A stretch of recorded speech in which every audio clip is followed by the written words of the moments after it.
Hello, everyone. Happy Thursday or Friday, depending on where you are in the world. Today, we are talking about the six senses of culture. I am Sandy Herrera, and this is the Culture Playground Masterclass series. And I am going to be inviting Sheba here in a minute to join me. She's been my amazing co-host as we've launched this whole series. And we are really going to take the next 25 minutes to dive into what it's like to be and exist in the environments within our schools, within our learning environments.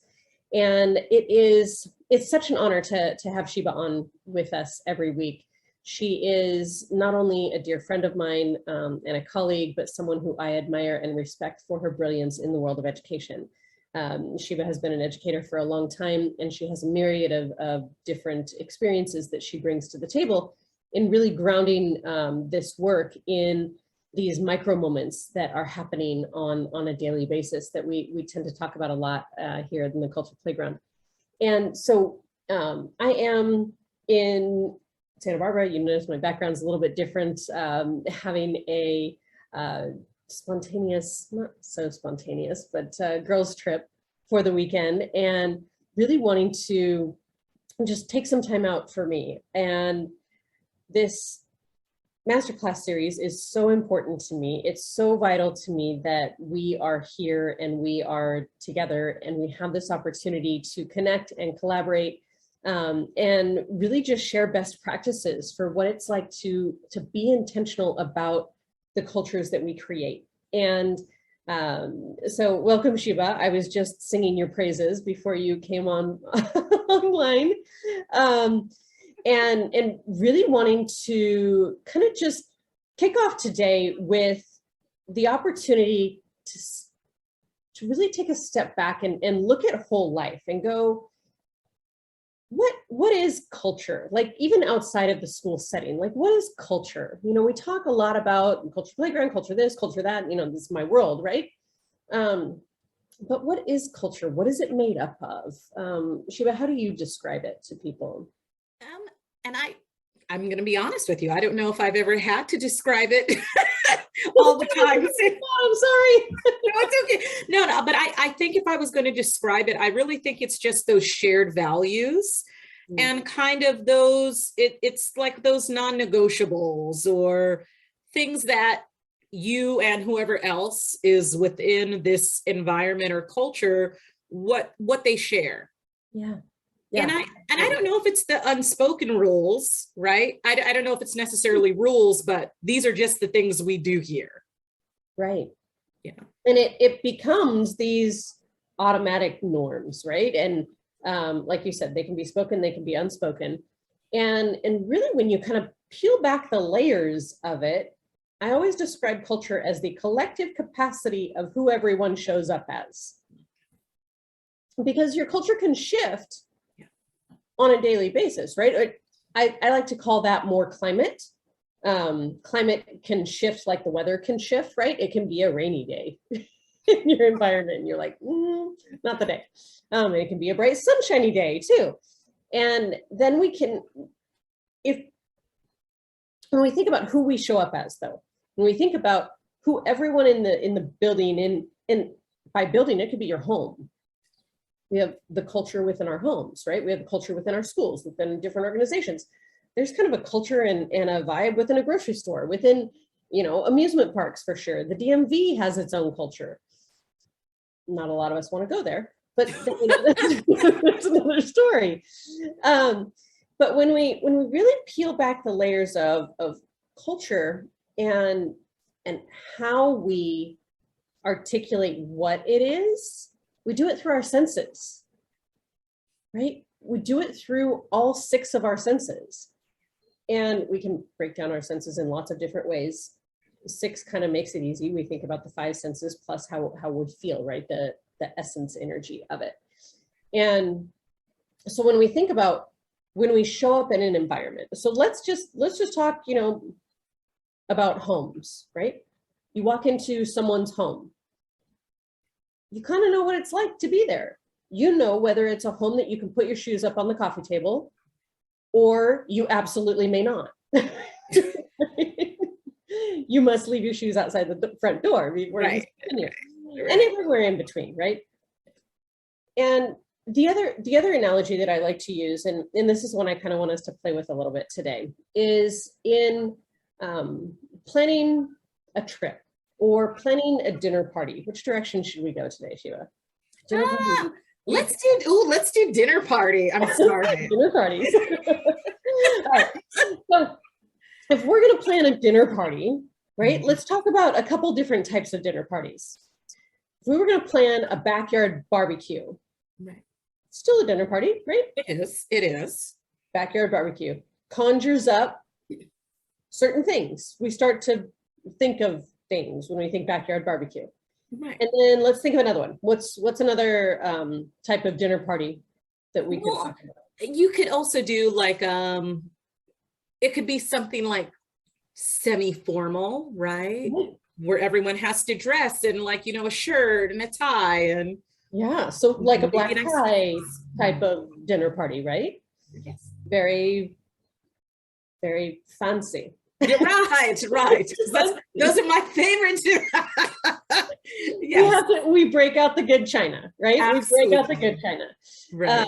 And so very different environments. And if you think about the people that are going to show up, and they could be the same people, right? Absolutely. But the capacity in which they're showing up in those two environments is very different. So if we're coming to the backyard barbecue, right? And let's say we're going to do the backyard barbecue on a Saturday night, right? Friday night's the fancy formal dinner. Saturday night, just to make it, we get to do both, right? We're going to go to both. Let's think about, if we're planning for Saturday's backyard barbecue, what types of things are we starting to plan for? We've got to look at things probably like the weather. We're probably seeing, and I think you'd have to do this at both, but like what kinds of foods are we going to have to cook? I'm sure that the silverware, the plate, right? Yes. And the visuals and the textures. Well, yeah, those are going to be different. Absolutely. Right. And then we're going to pick music, right? What are we going to hear? Yes. Are we going to play games? There's going to be a lot of conversation, or is it going to be more, subtle, or like, we're going to think through all of those things. What are the tablecloths going to look like? We're going to think about the weather to know, do we need tents, in order to create a different vibe of experience? Because if it's a sunshiny backyard barbecue versus a rainy backyard barbecue, the essence energy is going to be a little bit different. And so how do we want people to feel when we show up? Do we want them wearing their rain ponchos the whole time? Or do we want them in a covered tent, and maybe, we have other plans, we bring them inside. So we're going to think through those things naturally. And for the formal dinner on Friday night, right? What types of things are we going to be thinking about? How are we going to set this up? Right. Well, I always think like it's going to be like the place setting. What's the table spread going to be looking like? And it's the same thing, like you said. What kind of foods are we going to be cooking? What do we want it to smell like? Are we lighting candles for our guests?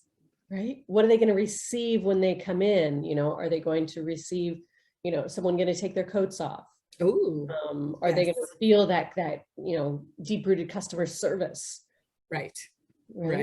What visuals are going to be present? What kind of music are we going to play? It's probably going to be a little bit different than our backyard barbecue. Absolutely. Right. Lighting considerations, things like that. Yeah. So all of our senses, right? What we're seeing, what we're hearing, what we're smelling, what we're tasting, what we're touching, right? What tactile things are present? Because in the backyard barbecue, it may be more of a plastic tablecloth, right? At the formal dinner party, it will probably be more cloth, right? Well, yeah, absolutely. Maybe something that's a little bit different sensory experience. Right. And then we're going to set the tone of the environment with the invitations, with how that's happening. If it's a backyard barbecue, maybe it's a quick text, hey, want to come over for some burgers. If it's the formal event, maybe you actually are sending out formal invitations.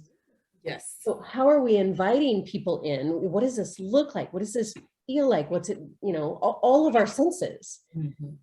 And so it feels easy, right? To start dreaming of, we pick the theme and we go. And it's kind of obvious that we do this. In our organizations, in our schools especially, does this happen? Do we think through this on a daily basis? Like really intentional. And I know some educators do. Yes. Absolutely. 100%. There are educators on this planet that are doing phenomenal things and they think through those details Sure. every single day. Sure. But the vast majority, Yeah. are we really thinking about it, right? Are we really thinking to the detail of who are we serving? What are they experiencing when they show up through all of their senses? And how are we creating that environment on purpose? Right? What's that like? Do you have an example of an educator who does this really well? Can you kind of share some of their tips and tricks? And it might be you too. Well, and I was going to say, I think that really all of my elementary school educator friends do an excellent job of it. I mean, and if not for the school, at least within their own classrooms, because they are the people that plan for every subject for these students. And they have the students for the bulk of the school day. So I have seen, teachers just be very intentional about like the area where we're going to meet for, calendar time. They have to be very intentional about where the students are going to get their books. Are they going to set those books according to, theme? Are they going to set the books up according to color, etc.? So I think that's who I think really does culture, especially when considering their clientele, in this case, the kiddos, how every single aspect is going to look and feel and what those students are going to experience. Yeah. And then what happens? Oh, well, and I mean, it makes the difference for the kids. And I think that once you're intentional about kind of setting that backdrop, right, for this culture experience, because I don't think it's fully integrated culture until you learn, the people that are there and you guys figure out what's going to work collectively.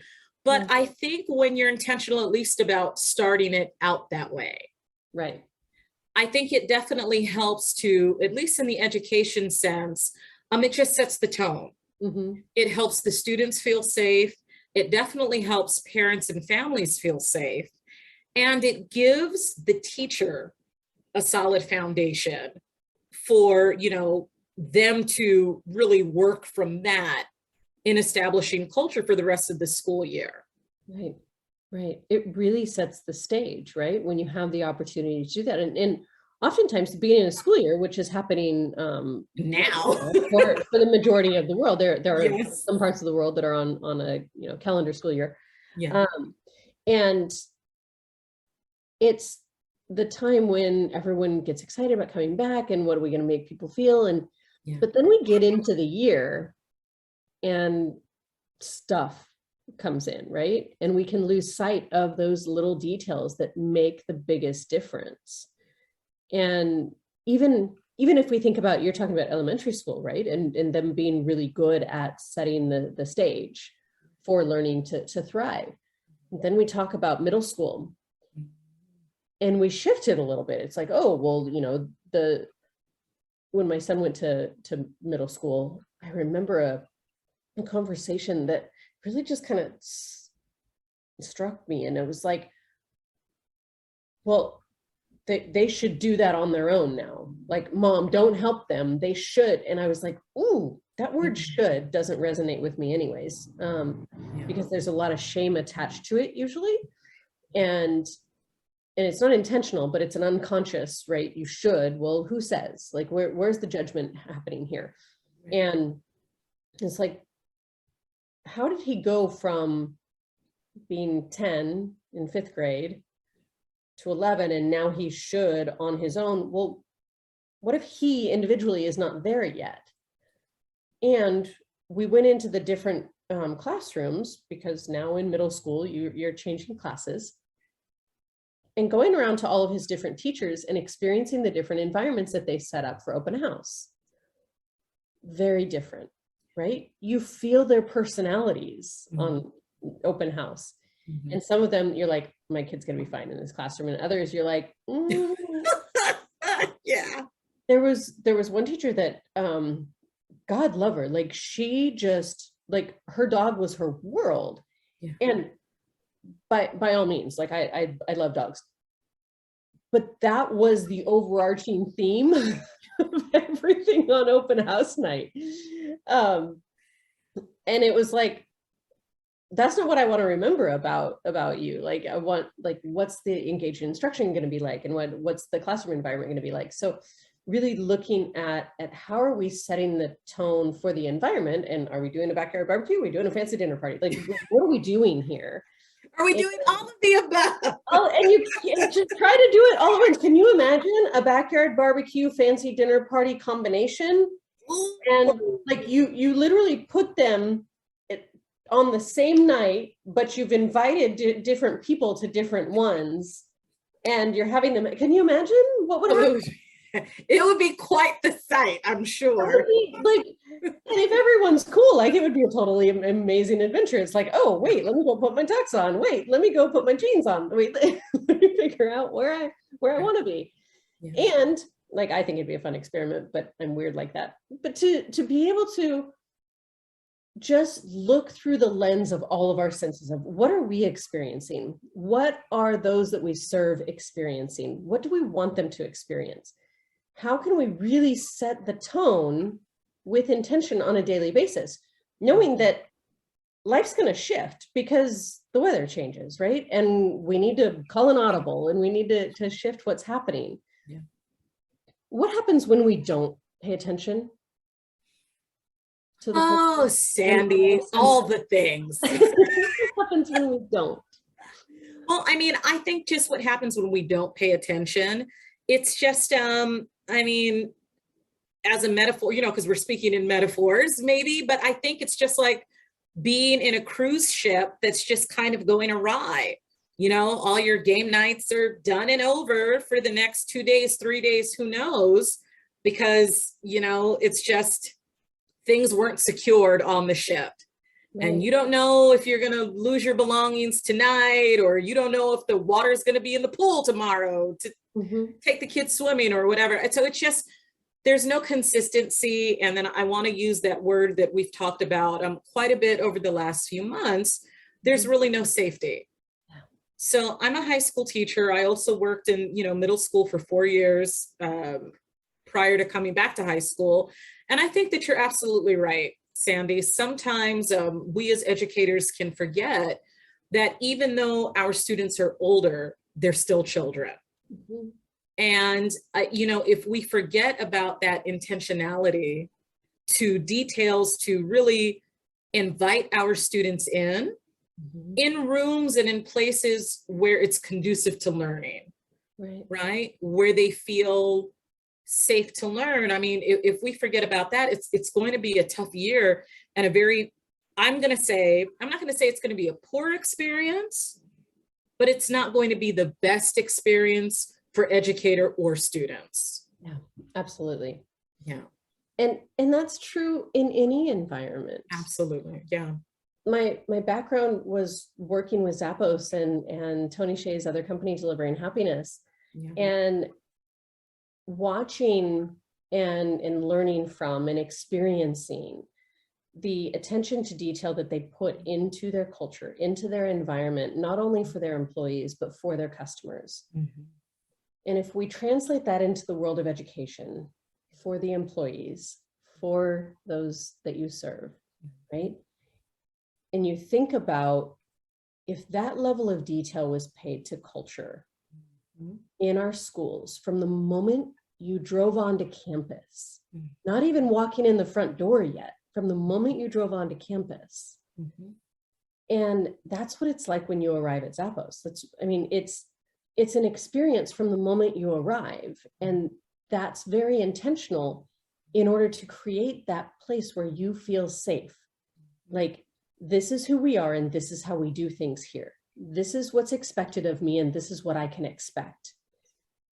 Because when we don't know those things, we're trying to figure it out. Our nervous system is trying to figure it out before our logic mind can even catch up, right? And so we can either get tense and go, wait, what's happening? Like, what's going, where do I go? What, signage is a big piece of culture. How easy is it to find things? Sure. We took my mom on a 70th birthday 2-day adventure in Vegas, and we rented one of the suites, and we're trying to find the entrance. By the time I got to the check-in desk, I was like exhausted from just trying to find where I was going. And I was like, I've been talking to you guys for the last 3 weeks that we're planning this, and even talked to the valet guy when I parked my car. Like, you'd think that for the experience that they were talking about, that I would have been guided to where to go to the front desk, let alone, I mean, there were a lot of things that happened. But that was a whole other cultural experience. But it goes back to the point of, when was the last time, those of you that run schools, work at schools, that you actually walked in through the lens of one of your students? Or if you're an administrator, if you're in the executive central office, like, walked through as if you were a principal, walked through as if you, like, embody the persona of those that you serve and your colleagues, your tribe, your community, and walk through as if you are them. And it gives you a different sense of how your world is being experienced, because sometimes we do just get complacent because it becomes our norm that something's broken. It's like, oh yeah, it's the faucet's been broken for a while, like I don't even think about it anymore. But at first, when you noticed the faucet was broken, like, you were irritated with it, but over time you're like, okay, just not a priority. And the first time someone comes in to use that faucet, and now they're irritated. So you're creating this tiny little thorn. And again, we talk a lot about micro moments that have this ripple of impact into who we're all showing up as. Because if I come in to your environment, into your school, and I need to use the restroom, and I can't turn the water on to wash my hands, Oh, jeez. I might be a little irritated, right? If I can't get the warm water on, all I get is cold water. I can wash my hands, it can do the job, kind of, right? But then I'm walking out with cold hands, and now I'm going to go into a meeting, and I'm going to shake your hand, and I'm like, okay, it's going to be a little off, versus if I come in and it's like, hey, would you like a bottle of water? There's maybe some music playing in the background. You've got the kids' pictures all over the place. You've got, pride happening. There's a lot of commotion usually in front offices of a school. Kids coming in, parents coming in, checking it. Like, it's a busy place. And so what's the vibe when it's busy? I've walked into schools where the vibe is tense.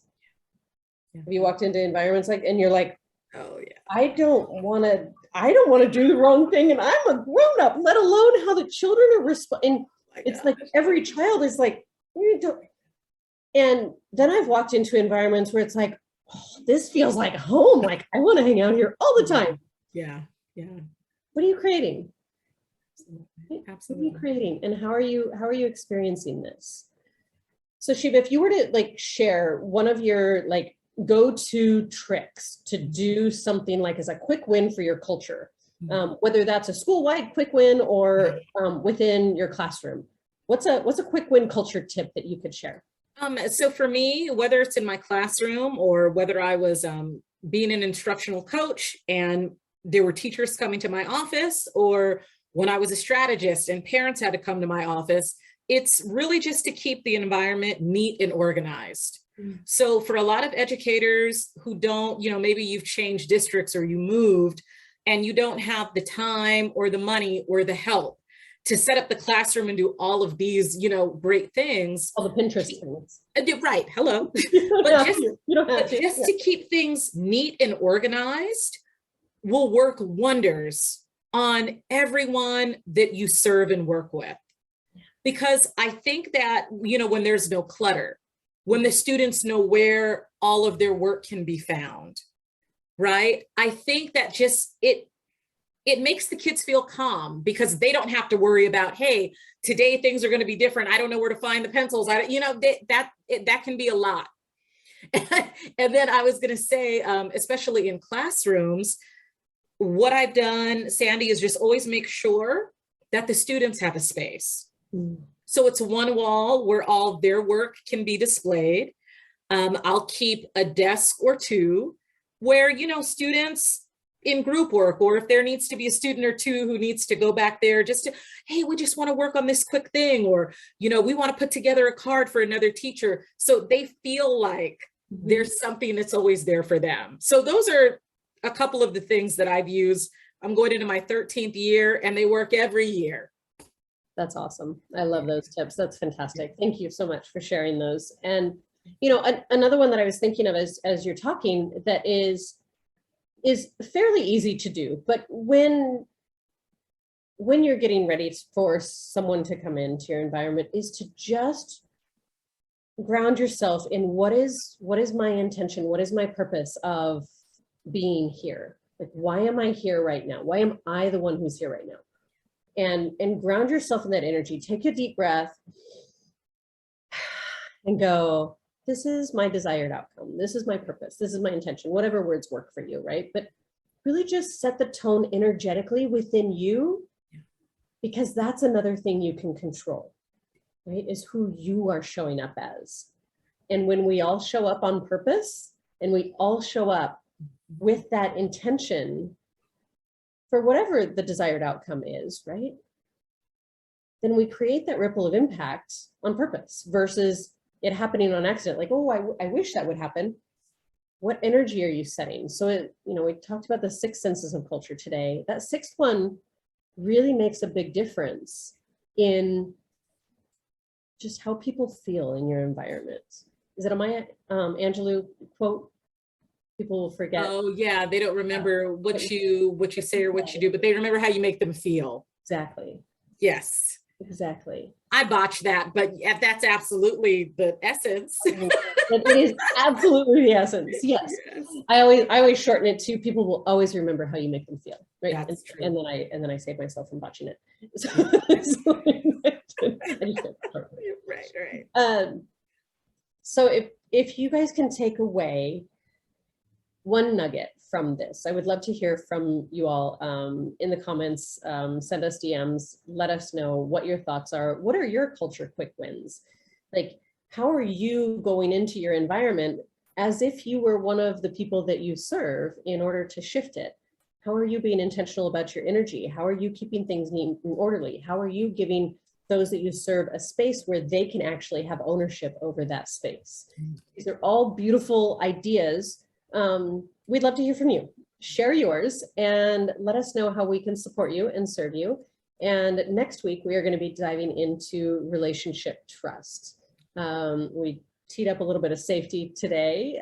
Again, we're always talking about that environmental safety, because that's what allows our brains and our bodies to relax so that we can learn and be our best selves.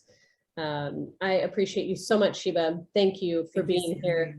Thank you for always having, the side chair with me. And yet at the same time, I'm like, you are such a brilliant educator. You could be writing all of this on your own. And I am so grateful to have you here. Thanks everybody for listening and for joining us in the Culture Playground. We'll see you soon. Bye everyone.